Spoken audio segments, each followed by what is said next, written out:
One day I'm gonna be everything I wanna be. I don't let it get the most of me.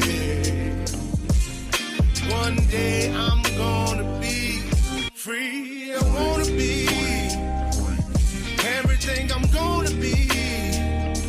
My future right in front of me. One day I'm gonna be free. I wanna be free. From the depths of darkness, a voice emerges. A host with a fire burning in his soul. With a heart steel and a spirit unbroken. He rides up to his ready to claim his throne. Amidst the chaos and the thunderous roar. Insane wheels rise as a force to be reckoned with. Fueled by the power that only metal can bestow. He takes his stand, refusing to submit. Insane wheels hear his battle cry. Metal and mayhem will never die. Rituals report he pays his way. More legend in the making, day by day.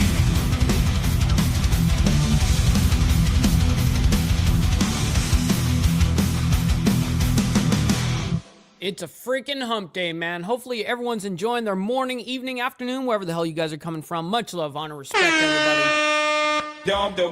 Ladies and gentlemen, we're going to go ahead and start this off. We've got a lot of shit going on, as well as happening live right this second. We have everything ready and basically just in the background ready to go. But nonetheless, we're going to go ahead and let you guys know it's U.S. tariffs hit Indian exports today, as well as Cracker Barrel controversy and more. That's the way I labeled it.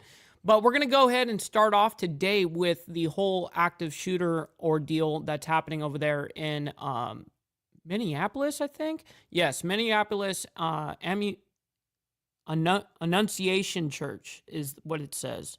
Minneapolis Annunciation Church, and I think I'm saying that correctly, and Catholic school shooting, suspect dead so far.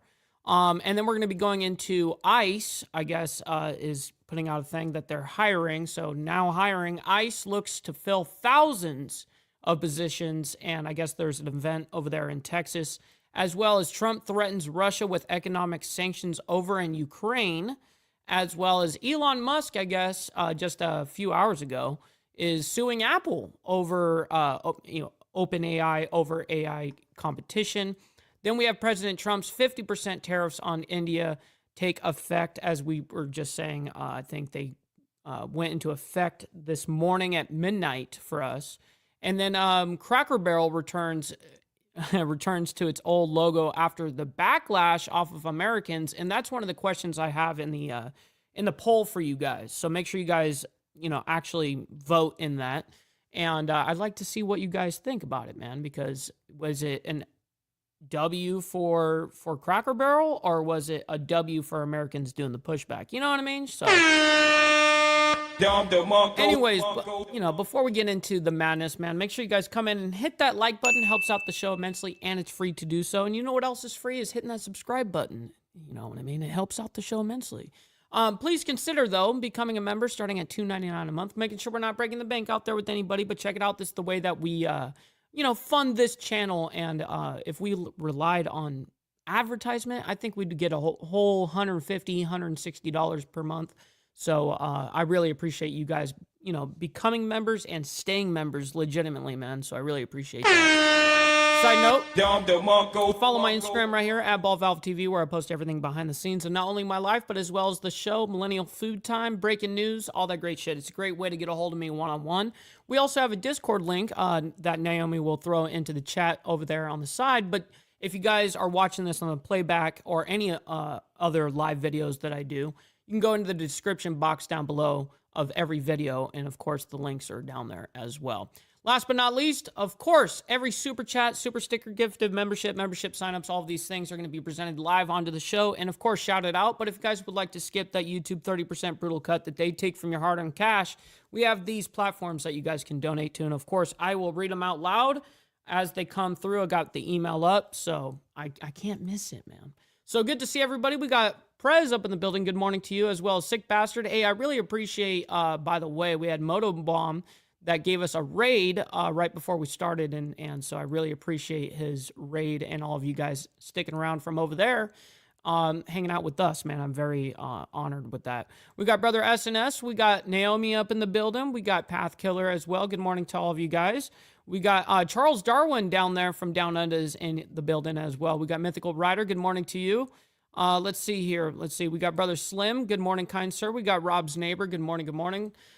We got Rabbit of Chaos. Great to see you. Great to see you. Thank you guys for hanging out with us. And yes, make sure you guys hit that like, man. It helps out the show immensely. MacGyver 1%. Nice to see you, kind sir. I have never eaten in a Cracker Barrel and never will. Cracker Barrel, see, you know what's funny about that, MacGyver, is I've been down here in the South now. I moved here last summer. And honestly, bro, I haven't gone to one. And so people are like, oh, dude, it's amazing about all this shit. I'm like, I haven't even gone. So I don't know. I'm thinking about actually trying it today, though, because it's because now everyone's talking about it. I'm like, fuck, it's got to be good, you know? We got Imperious up in the building. Good morning, kind sir. Great to see you up in here. We got Tiffany Lance as well. Good morning to you. We got Gunpowder Nitro as well. Good morning, kind sir. Chatting with Stacks, my man. Great to see you. Hopefully you're enjoying your hump day so far. And so, ladies and gentlemen, before we get into the madness, real quick, we have a nice PSA. Maybe you need to donate some freaking money. Donate. Maybe you need to donate some freaking money. Maybe you need to donate some freaking money. Donate. Maybe you need to donate some freaking money. Donate some freaking. Well, he said it, not me. Shit. We got Brother 13 up in the building. Great to see you, by the way. Thank you for hanging out with us this morning. We got Brother So Loud as well. Good morning, good morning. All right, ladies and gentlemen, let's go and get into it. We got Brother Bob as well as, I like that pucker. You know that's Anson right there. We got Carney's right as well. Good morning to you. All right, ladies and gentlemen, let's go ahead and get into this. We're going to go ahead and start this off with the ordeal that's happening in Minneapolis. This started up 20 minutes ago. And this is, the live breaking 20 minutes ago. So I have this scooted back. An accurate head count of everybody. Right now, though, I will say if you just live in the area and you have no connection to here, I think a lot of these law enforcement agencies are just trying to spread the message to give them some space because obviously their first priority is... Now, their stream is lagging, not us, by the way. That little, choppy frame, that's them, not us. I'm sure the parents are reunited with their children that they're worried about, right? So that's just one thing that I've heard during my time here. I know Corin is a little closer to the actual building itself.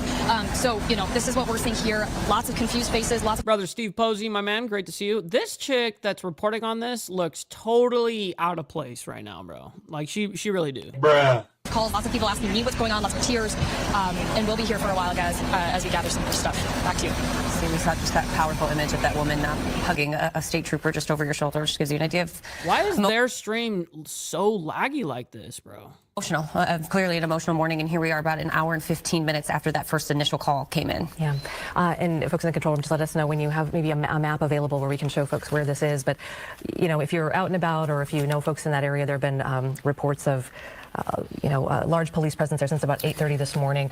We just saw a shot of what looked like potentially a parent walking with a student. I say that because... What's up, brother Mount High? We got our left-handed tobacco ready to go. By the way, yes, I got it right here. Actually, you know what? It's already perfect timing right here, right now. Why not? Why not? Let's get it. Shit. Let's get it.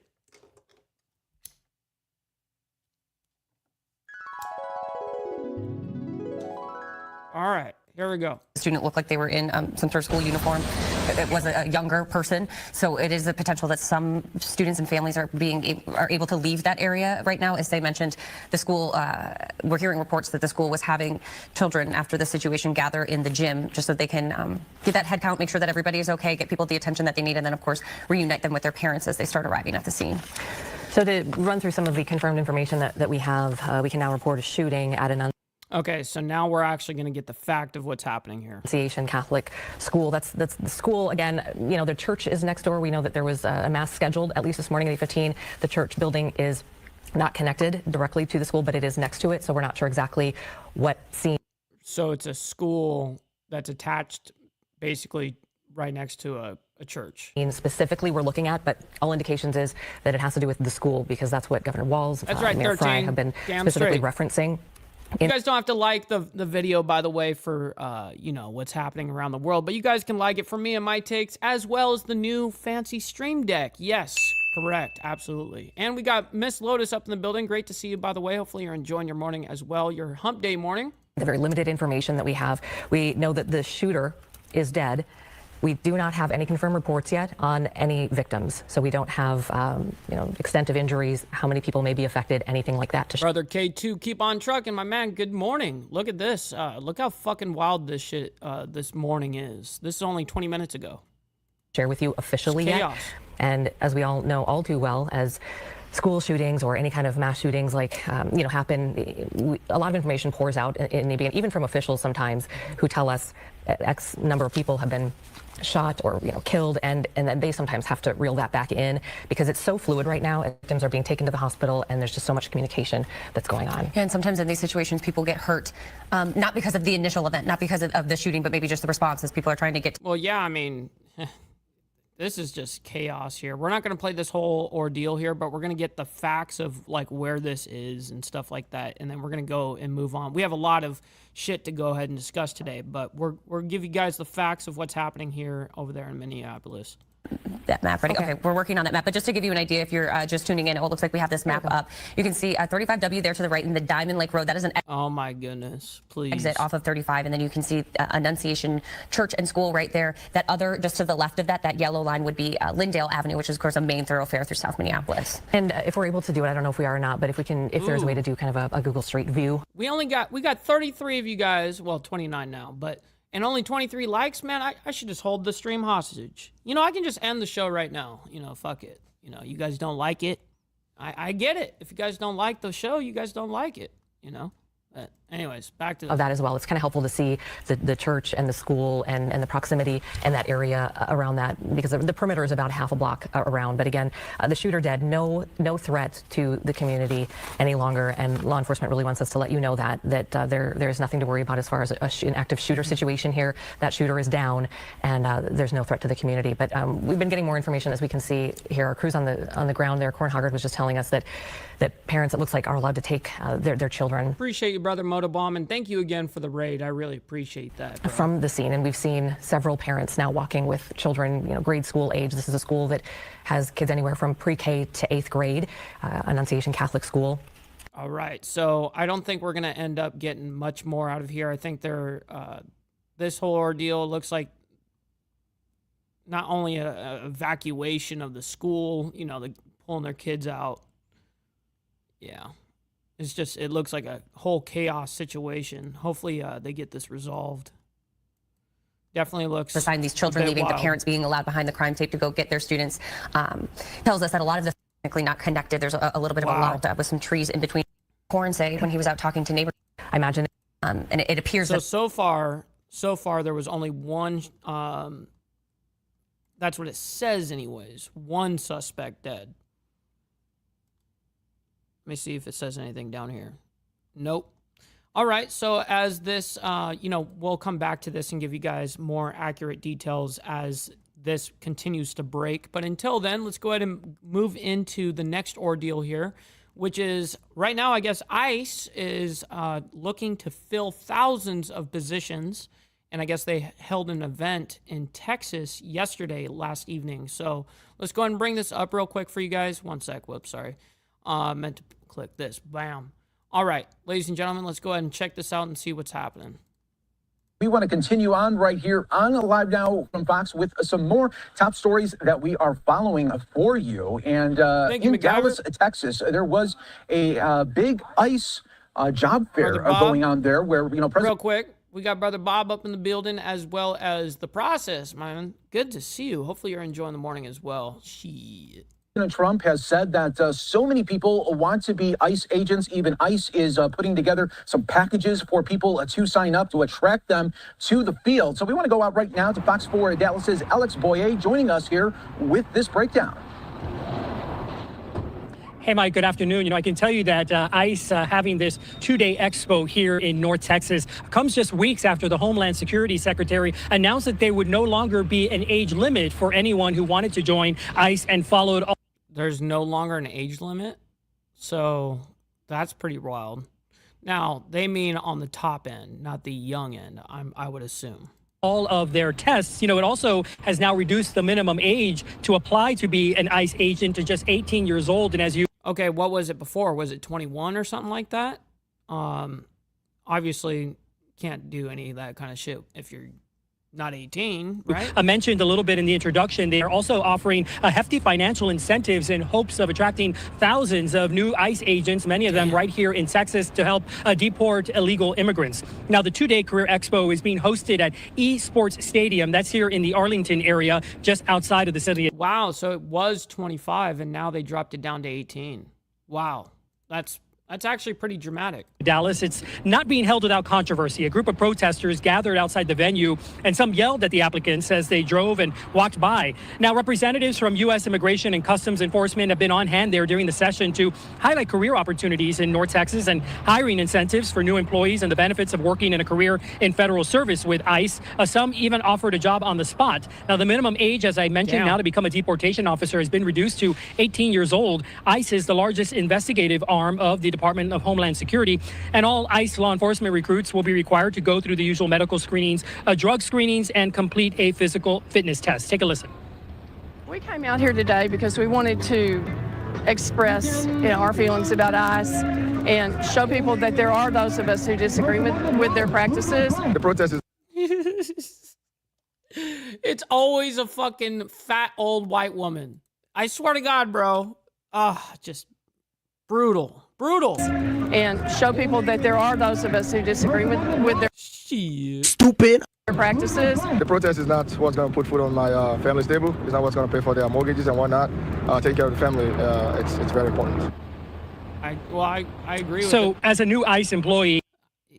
Hold on. What did he completely say That's there? what's going to put food on my family's table.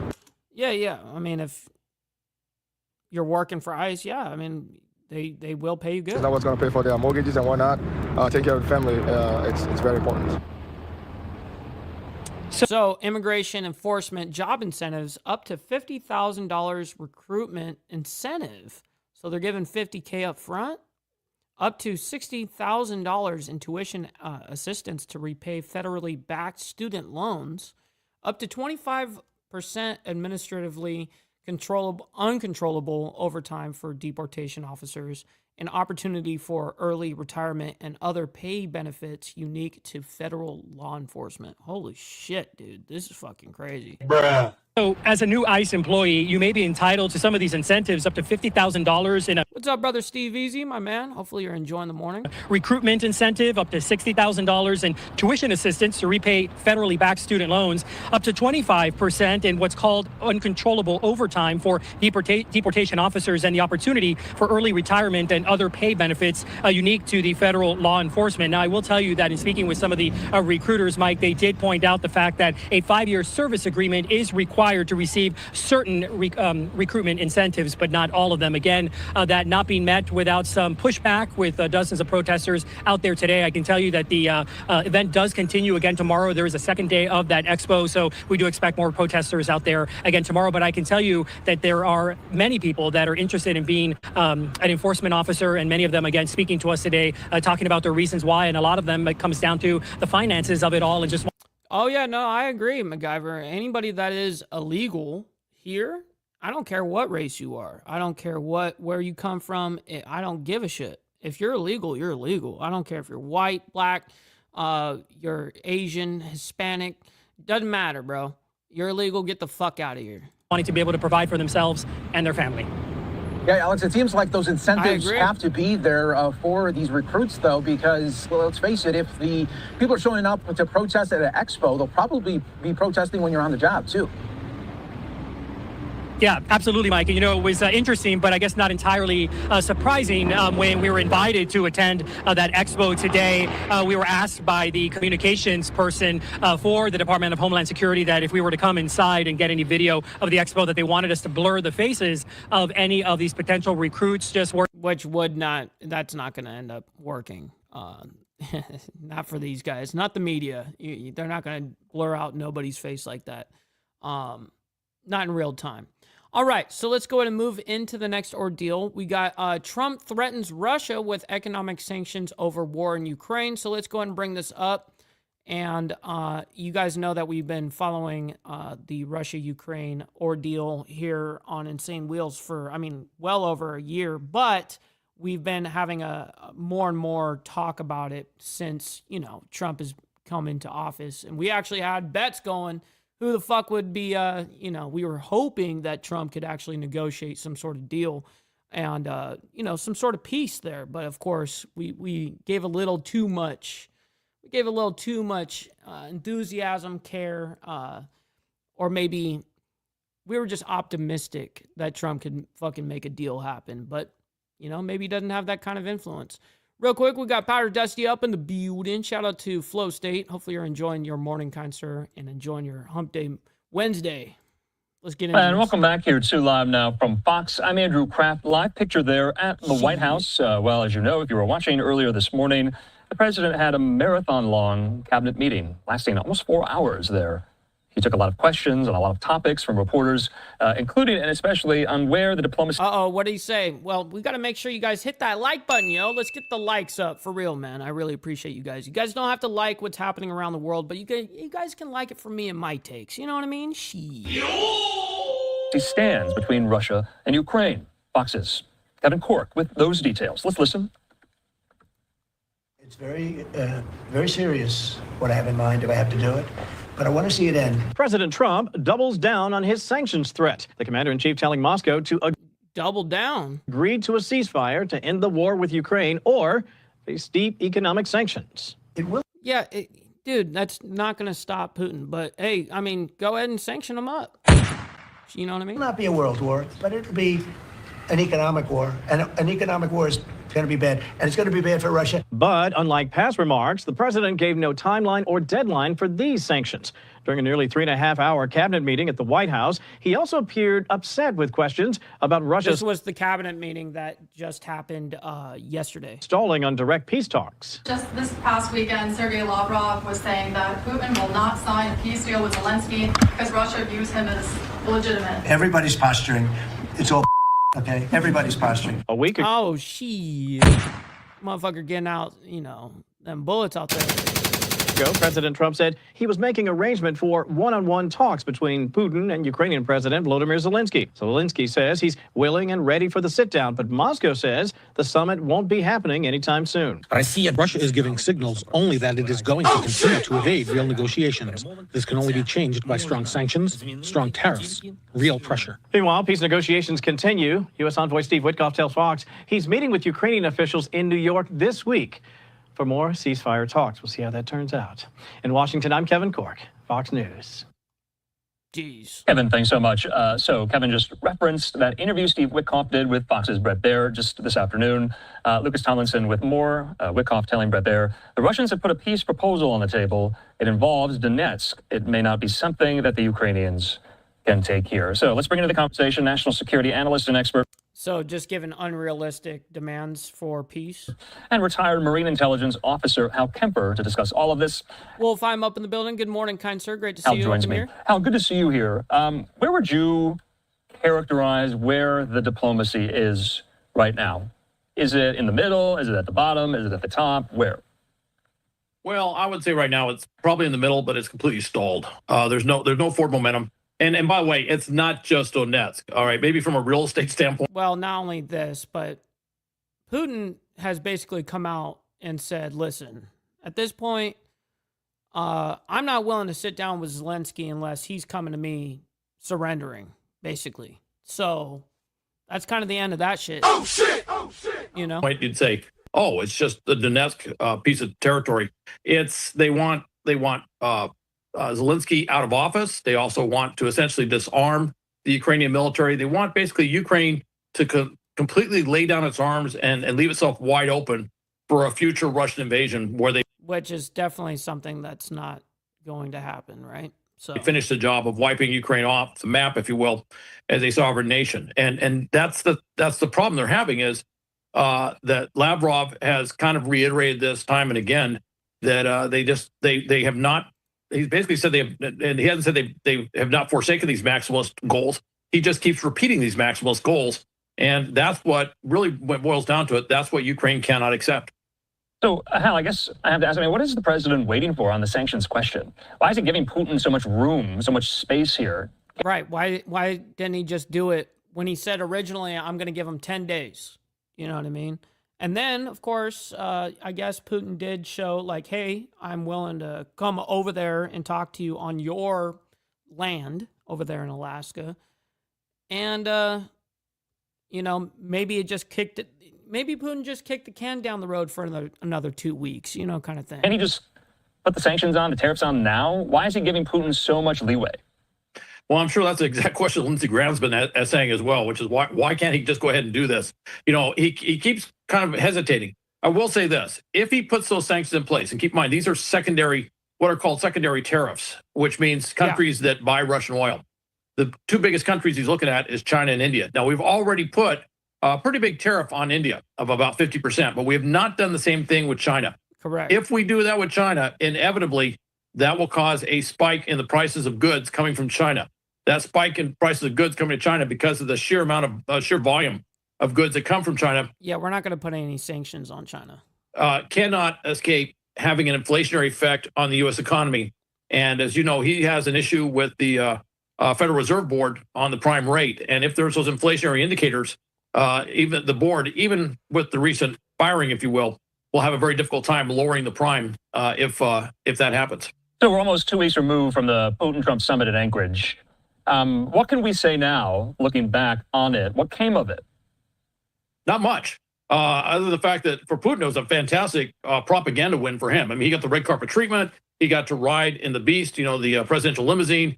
He basically got honored as a peer leader with President Trump.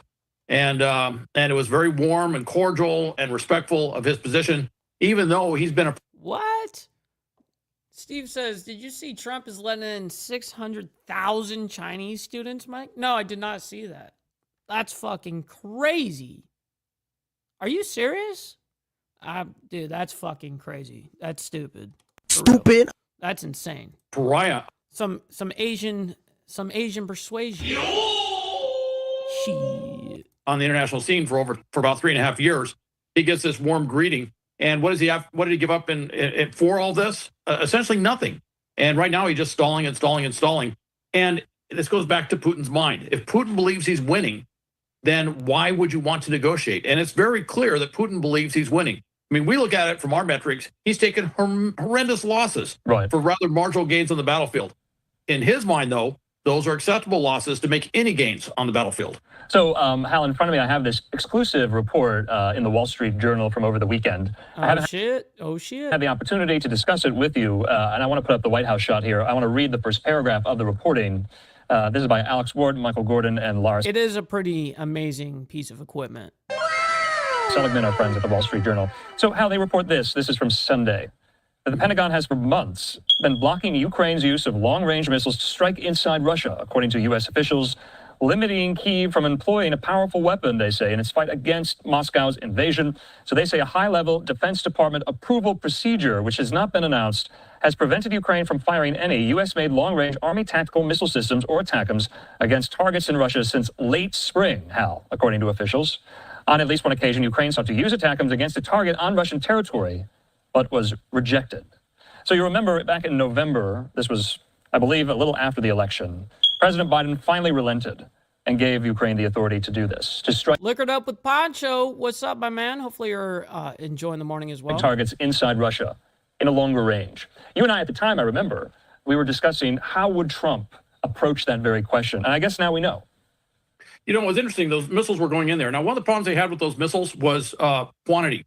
We didn't have a lot of those missiles to actually give to Ukraine. And you remember when that happened, we talked about the fact that We just don't have that many of those, that particular category of longer. Interesting. So the Wall Street Journal basically reports that Pentagon blocks Ukraine's use of long-range missiles on Russia. And I think that is regarding, I think during Biden's time, I don't know what this was or if this is right now, but I seem to remember something of the sort where Biden basically wouldn't let them fight back kind of thing to Russia. Range attack missiles. We don't have that many of them that we can provide. So if you recall, it's a provide ordeal, not a hey, you can't fight back. It's we can't provide enough of those, so don't use them. I get it. When Trump came in, there's been multiple on again, off again iterations. So I was right. It was during the Biden administration where we basically shut down sending arms over to Ukraine. From what I gather, looking at that Wall Street Journal article. Yes, there is this process where they have to review it, but I kind of got the sense that somewhere in that we turned off sending those missiles and we just never turned it shit. Oh shit! Back That's on. Crazy. Now, I'm going to give the Trump administration a little bit of the benefit of the doubt. It could be that they held off sending those missiles because our inventory is so low. Okay. But I say that without any evidence to support that because the administration has come back and said, oh, no, we didn't do that. But that would be a valid reason. If we just didn't have the missiles to send, that would be a reason why you wouldn't send them over there. If they said, look, we have to have... Listen, it's supply and demand, motherfucker. I get it. So, hey, at least we understand why that whole rhetoric was being spoken about by Trump, saying, oh, Biden didn't allow them to fight back, blah, blah, blah. Well, no, it's not that he didn't do that. It's the matter of, hey, we can't make them fast enough, motherfucker. Hey, I can respect that. All right, ladies and gentlemen, let's go ahead and move on to the next ordeal. We got Elon Musk sues Apple, I guess, OpenAI over AI competition. And welcome back here to Live Now from Fox. I'm Andrew Kraft. Let's keep it moving with more of these top headlines. I said before the break, we have a few. We got to get some up to the beauty, my man. Yes, and exactly, that's something that I was going to bring up here when we get to the story about Cracker Barrel. We haven't gotten to it yet, but I do have comments about it. And I guess what I'll do is I'll reserve my comments for when we go over there and talk about it. But yes, I think it is a fantastic marketing scheme that I think was on accident. I don't think it was necessarily... I really don't think... I don't think they did it intentionally on purpose in the beginning, but then you can turn something so gnarly and bad kind of press into something good. And yeah, I mean, they got like $1 billion worth of fucking marketing from this whole ordeal. So yeah, you can turn it into something good, but I get you. Get some. Much love, honor, respect, kind of ones to get to. So this is what we know. Elon Musk back in the news. Well, he's really always in the news. The billionaire's AI startup company, XAI. Real quick, we got Hank, the hillbilly, dropping in $1. I really appreciate you making it rain like that, man. Appreciate that, kind sir. Good to see you. Hopefully you're enjoying your morning as well. Suing Apple and ChatGPT maker OpenAI in Texas federal court, accusing the tech giants of market manipulation. Now, in the antitrust suit, Musk is claiming they're preventing innovators like X and XAI from competing. Of course, Musk bought X back in 2022. You be safe out there, Rob's neighbor. And real quick as well, we got Naomi throwing in a 5 spot saying all love and respect. Missed y'all. Hey, I really appreciate that for the contribution, Naomi. Thank you so much for being here and hanging out with all of us. We all missed you. You know that his Grok chatbot is integrated into it and is also a standalone app. This comes as Apple partnered with OpenAI on AI technology just last year. So I want to talk about this suit, its implications for the burgeoning tech that is artificial intelligence. We're going to do that with Washington Post reporter Garrett DeVink. Garrett joins me. Garrett, thanks for being with us here. I know you've been following this extremely closely. So let's get right to it. In your reporting, you say... Fucking tech reporter for the Washington Post. Oh, boy. Musk has frequently sued his business competitors. Can you give us some background on that? And in this particular... Real quick, Dixie boy, good morning, kind sir. Good to see you, by the way. Hopefully you're enjoying your morning as well. ...instance, do you think, does your reporting bear out whether or not Musk has a case here? What is Musk claiming? Brother Damien, good to see you, my man. Good morning, good morning. Yeah, I mean, Musk is a very litigious guy. He loves using the courts. He's got all sorts of lawsuits involving, his personal affairs, his business affairs. I think he sees it as a real tool for, kind of... Shit, get some becoming a member, bro. Let's fucking go. That's one of my favorite things to see is when someone actually becomes a member, man. And that is an honor. Let's go.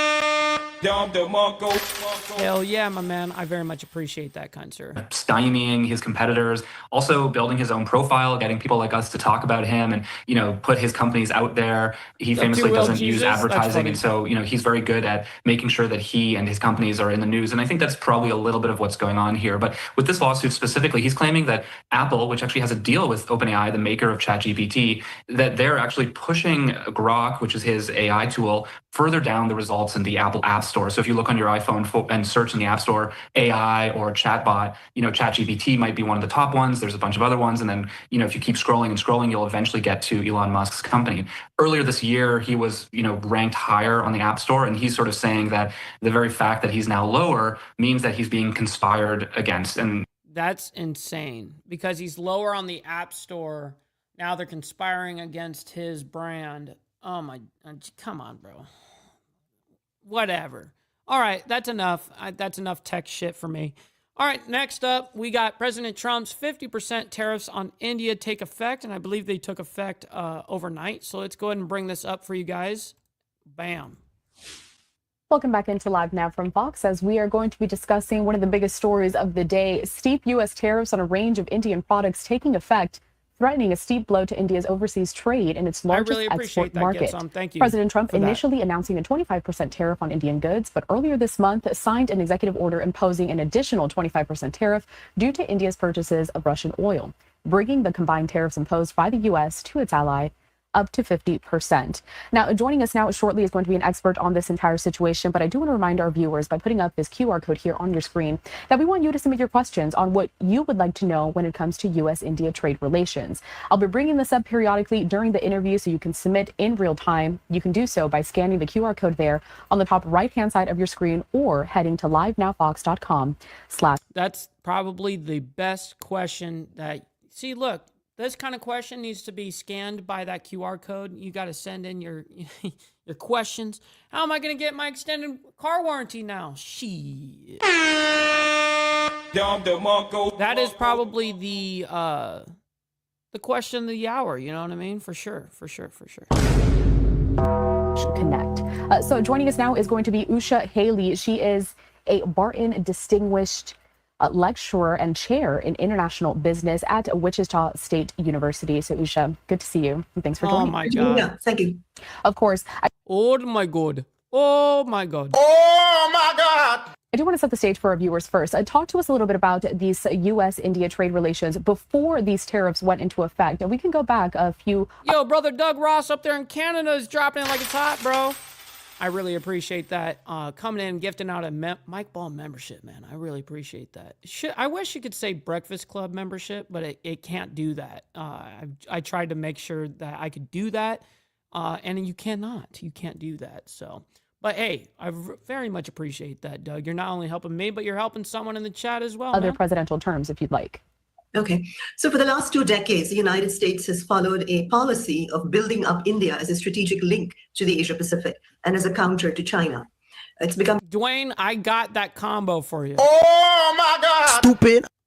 Got it. Pretty obvious to the administration, to previous administrations, that the United States was no longer in a unipolar world, but that China was a very worthy competitor across the board, bringing in a new way of doing business and really a new way of life in politics and economics. So India, the largest democracy in the world, with over 1 billion people, I think it's 1.4 billion at the last count, but who's counting? And then the United States, the oldest democracy in the world, had something in common. And they could stand as a bulwark against China's creep and sometimes downright assault on the other economies in Asia and in emerging markets generally. So India has had a spotty and a very turbulent past, one that was marked by colonialism. The British were there for a really long time, almost 2 centuries. Oh my God, why are we talking about that? Why are you gay? And so it has had a very suspicious relationship with Western powers. So when India received independence... Dude, woman, just get it over with, please. A few moments later. It's not long ago, August 15th, 1947.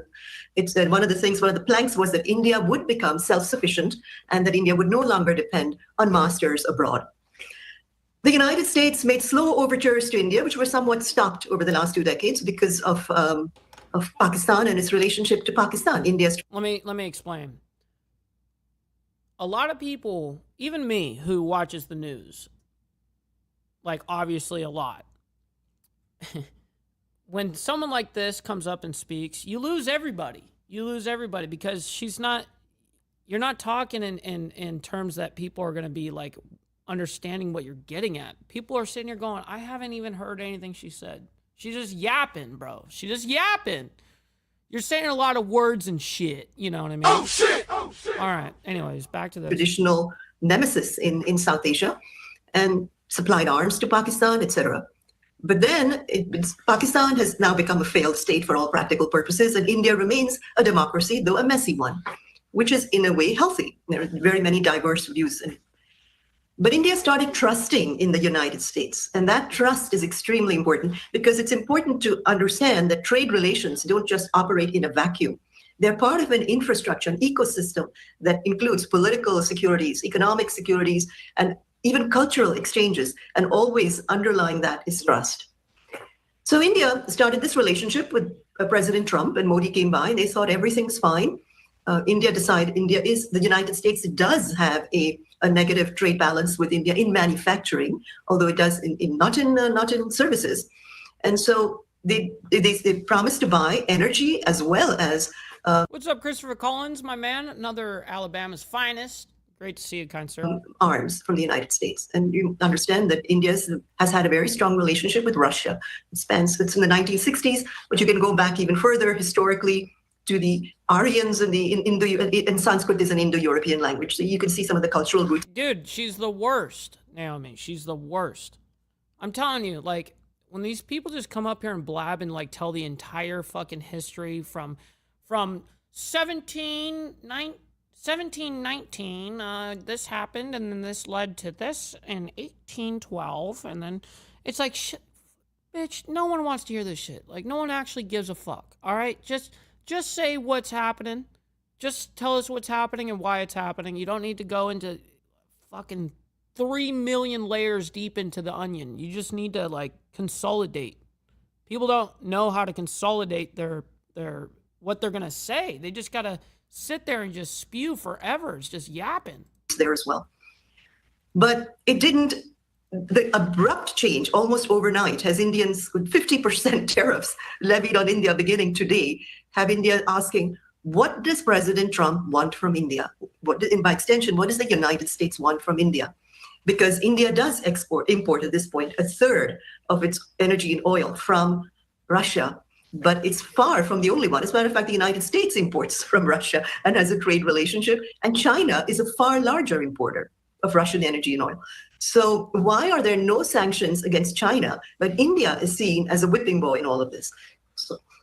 And I think that is the big question going forward, is that really what are we trying to get out of these tariffs, especially because India has been considered an ally to the United States. Now, Usha, you know that we have been asking our viewers to submit some viewer questions, and they have at this moment. They are intrigued by this topic as a whole. I want to put it up here. This first one on the screen from Quentin Y, saying, how would the trade relations affect the economy for us? How also would it benefit the citizens of the United States of America? And I think that is a major question, at least for the average American consumer at this time.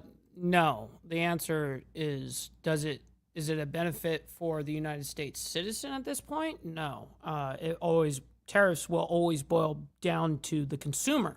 That's the way that usually goes. Now, I'm in favor of using tariffs for a free open market. Of course, if some other country is using a tariff on us and we got to tariff them back in order to get even again, then yeah, I think responsive tariffs are necessary. But is it a benefit for the citizen to do? No, it's not a benefit. It boils down to more of our money being consumed. Time.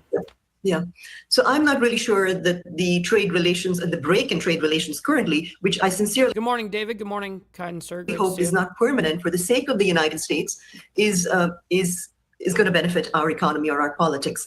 India exports to the United States things that the United States doesn't have. For example, carpets, handmade, hand-woven carpets, gems and jewelry, things that are some spices, India has started getting a lot of investment from the United States, and India also, Apple, for example, which is currently untouched, but India also invests in the United States, about $40 billion worth of investments. What is happening is that India sees the United States as capricious. The question is, why us?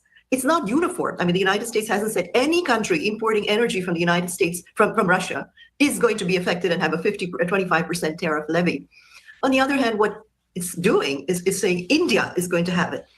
This and at the same time, President Trump says Mr. Putin is a great guy, and they get along very well. So all of these seem to India to be a double standard, and Indians. Oh, the videos are too loud. Okay. So when I speak, the videos are too loud. Okay, let me go ahead and bring this down. You let me know how this goes. Are very sensitive to these double standards. Let me know. As I said, it's been a former colony. So I don't see any real benefits to everything is going to become more expensive. India is also becoming a major manufacturer of semiconductor chips. And it affects our companies investing because they had already started diverting investment from China into India. And companies plan for like at least 3 to 5 years. They're wondering how long this looks capricious. So they're wondering why. What's up, Frederick Frame? My man as well. And thank you. We got Carney saying sounds better. We got Naomi saying that's better. Awesome. I appreciate that. Thank you guys for letting me know, Steve Posey. I really appreciate you letting me know that. I think we need to bring out a policy. And I think ideally, because I can't tell from my side what's going out to you guys compared to what I hear. What I hear is totally different from what the stream hears. And that was actually the issue with the Stream Deck when I originally got it, that's why I was up until 2 in the morning trying to figure it out. But anyways, appreciate you guys. We should reduce tariffs on India to 15% as it is for South Korea or Japan, or other allies in Asia. So we've touched on this next question that I'm going to bring up here on your screen, but I want to just put it up just because our viewers are trying to participate within this discussion. This is from Amber, coming in from El Paso. Explain the cause and effect on the U.S. and India. And just a reminder to our viewers, if you want to submit a question for our expert here, Usha Halu, who is a distinguished... Well, we don't need to go ahead and watch the entirety of this. I think we understand what's happening here, and she's, she's bummed out, of course. She's like, well, this is like overnight. What happened, kind of thing. And what do you want India to do?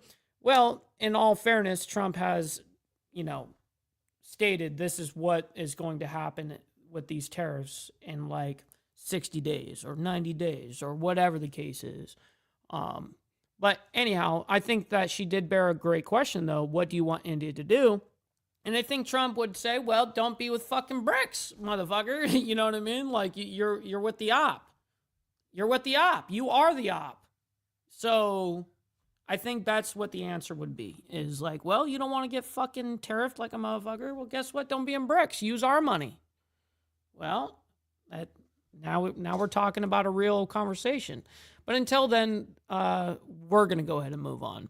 Now we're going to end off with Cracker Barrel returns to its logo, old logo, after backlash. So let's go ahead and bring this up for you guys. Hold on one sec. Sorry, I had comments up there. Let's go ahead and bring this up for you guys. Boom. Headlines throughout the last couple of days, and we're talking about Cracker Barrel. So we are just learning that Cracker Barrel is returning to its new logo after some major backlash that the restaurant chain faced. So we are going to have team coverage on this entire situation. So joining me today on this Wednesday is going to be Caitlin Pratt with Fox 5 in Atlanta. We also have Sveta, a consumer expert. Caitlin, we're going Damn, that's crazy, Steve Posey. That sucks. Here, I'll even bring up my mic even more on the output side. See if that works a little bit better. I'm going to start with you, though, because you have been tracking. And that audio that you hear right now is one of these chicks' mics. I think this chick right here. But you're going to hear a little, like, wire sound. That's their side. All of this from down there in the Peach State. What can you tell us? Good morning. Okay, who knew that there'd be such an uproar about a rebrand? It is her mic. Right. Well, you see the logo over my shoulder here. Uncle Herschel is now here to stay. We said we would listen, and we have. Our new logo is going away, and our old timer will. Man, she got even louder too. Remain. Weird. That's the latest message from restaurant chain Cracker Barrel after its stripped down logo. Brother Hardwire, my man. Good morning, kind sir. Logo had people fired up. I'm old school. I like the old original menu that they had better. He definitely sounds like that. I'm not surprised by his answer, is what I'm getting at. You know, it ain't broke. So why are they trying to change anything? The rebranding Modern Minimalist with just... You're definitely asking the correct people. The restaurant name in simple font, but critics responded in numbers, saying it wiped out any personality. I'm country all the way. I think they need... See, Steve, that's the funny thing, is I wouldn't give a shit either way. I don't give a shit. I don't care. I don't have any ties to or any of that shit. I don't give a fuck. It's not my company. Why would I give a shit? You know what I mean? But whatever, man. You keep it country from now on. They're not doing themselves any favors. That's right. Everybody hit the like button real quick, man. I very much appreciate you guys and your engagement there, your laborious engagement. With everything that has gone woke, how many have made it? Profits of the company have been declining for the past 4 or 5 years, and so the company thought it needed to do a rebrand and a freshening of its restaurants. Much of the backlash against Cracker Barrel's new look came from fans who labeled the new logo as woke.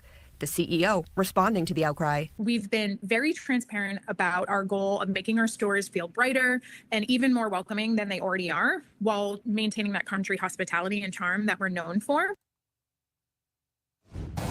And if you spent any time on social media the past week or so, then you've seen the debate back and forth, and even the president weighing in on this latest reverse course, saying, quote, on Truth Social, all of your fans very much appreciate it. Good luck in the future. Make lots of money. Most importantly, make your customers happy again. That's the latest here in Gwinnett County, near Atlanta. I'm Caitlin Pratt. Back to you. It's going all right, down. Thank you, Caitlin. We got Gary up in the building saying we got 39 likes and 39 watching, man. That's a W for you guys, man.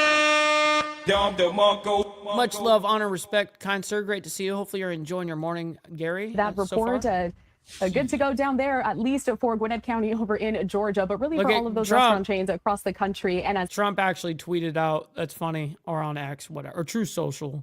Caitlin was mentioning, we do have here on your screen that post from President Trump, who That's also too funny. responded to this entire saga here, where he did say that, quote, congratulations, Cracker Barrel, on changing your logo back to what it was. All of your fans very much appreciated. So we're going to continue this conversation, though, bringing on to the program now Sveta Kalinska. She is a consumer expert. Sveta, you have also been following this very closely, but you're tracking the numbers. What did that show us over the past few days? Hi, good morning. I track consumers and I track what they say on social media platforms. So in the last few days alone, there are about 1.5 million mentions of Cracker Barrel and their logo change on social media. Sentiment was incredibly harsh, with 52% negative sentiment. Here comes all the stats. So we can actually take the Cracker Barrel logo update and it could be seen as a case study in how skipping traditional, quick, modern research tools can really lead to the backlash and the erosion of brand loyalty. And as I do track consumers, I wanted to also mention that I have bad news for the brand, and that is that over just the last 3 days alone, over 12% of those 1.5 million mentions now relate Cracker Barrel with Bud Light. So now the new headline among consumers is that they went calling, and like Harley Davidson and all this Cracker Barrel American, from calling it American traditional, homey, nostalgic, to actually calling it now the Bud Light of restaurants. But so that really kind of segues me to my next question, because I was going to ask, have we seen this happen with any other brand when they tried to take a risk, even with traditional logos, and it really just backfired? And I guess Bud Light would be a good example. Can you remind us again what happened with Bud Light and kind of where that's... I don't need to hear that shit. Come on. Let's get real. I already know that. Cracker Barrel responds to criticism. We know we won't always get everything right the first time, but we'll keep testing, learning, and listening to our guests and employees. Now, this is the way I look at it. I think it was actually pretty brilliant in the aspect of, like, listen, you start getting some negative publicity, well, you can always turn that shit around, you know, and you can end up becoming essentially a winner. Cracker Barrel just got $1 billion worth of fucking publicity, of press. You know what I mean? $1 billion. And was there a fucking hit on their stock? Of course there was. There was like $135 million loss overnight or whatever. Dude, they're gonna do just fine, I promise you. You don't gotta worry. You know, they're just fine. Especially making the decision that they did. I think that was perfect. Perfect way to get yourself out there like that. And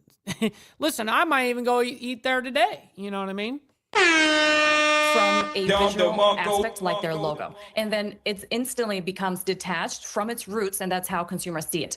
One interesting statistic that I could also bring, besides the fact that over 52% of the sentiment online was negative, is actually that the male consumer, skewing young male consumer, was the primary discussioner or people who went online to talk about the Cracker Barrel logo. That tells us that actually they are detaching themselves from that specific audience and the younger audience, which if you think about it, for the future generations of the existence of the brand, that generation will remember this change. Now, the good thing is that the brand actually was proactive in the sense that it only took them a week or less than a week to come up with updates. But again, it could be seen as a questionable move, whether those were influenced by external parties. But when it comes to the consumer sentiment, I can definitely tell you that it was overwhelmingly negative. And I hope that the brand right now is really doing social listening so they could figure out how they can reconnect with their own consumer. And it seems that they are. It seems that they are being proactive to try to, it was chaos. I was even surprised at really how much backlash Cracker Barrel got because of that. But speaking Yeah, I mean, it happened though. Given all of the negative attention that new logo got, I mean, what was the thought process behind changing the branding for Cracker Barrel? Why would a major company do that in the first place?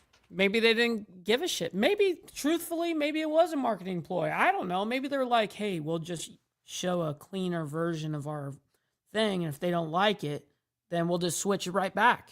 We'll be fine, and it'll be a marketing ploy. Listen, I think brands and restaurants right now are having That's pure speculation. I don't know. Hard time differentiating themselves. We've seen over the course of the last decade that fast food chains have really been front of mind for the consumer and top of mind for them. So I do believe that Cracker Barrel probably had a very positive and good desire to really differentiate themselves and really move that stock, right? It's all about the success of the company and how they're performing. But I do think that what ended up happening is they missed a very important step, which is, again, in marketing, we call it A/B testing, so message testing with your own audience. And I am aware that they hired an external consultant who came to actually work with them and partner with them, basically tell them what would be the best way to do this change. But again, I'm shocked that they didn't really go to traditional. Steve, I agree with you, by the way. Anything casserole, I'm not eating. That's a fact, bro. That's funny that you say that. I'm with you. Market research prior to making that move and doing a softer launch. So they could have taken several approaches to this. They could have taken a longer time to basically issue the logo and issue some of the statements when it comes to the change. And that's where I come in. And again, as an expert in my consultancy, we come in to help clients understand through social listening, through live mentions on social. Awful waffle power. Oh, shit. Social media, how would consumers perform, how would they behave, and maybe how would they perceive not only the brand, but also their products, and again, logo changes and any of those related topics.